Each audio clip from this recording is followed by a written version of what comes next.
Kaixo, asteko adierazle ekonomiko garrantzitsuenen beste laburpen bat egingo dugu. Hona hemen. Euskal ekonomiaren osasuna hobetzen ari da egunetik egunera.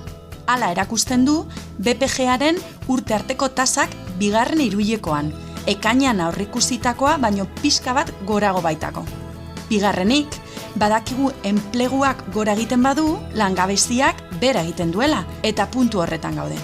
Okupazioak gora egin du. Gainera, jarduera sektore guztietan, zerbitzuetan, industrian, lehen sektorean eta eraikuntzan.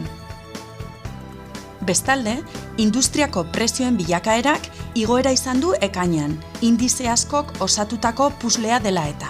Kasu honetan, erregaien eta energiaren garestitzeak izan du eraginik handiena, eta igoera hori gure poltsikoetan nabaritzen ari da dagoeneko.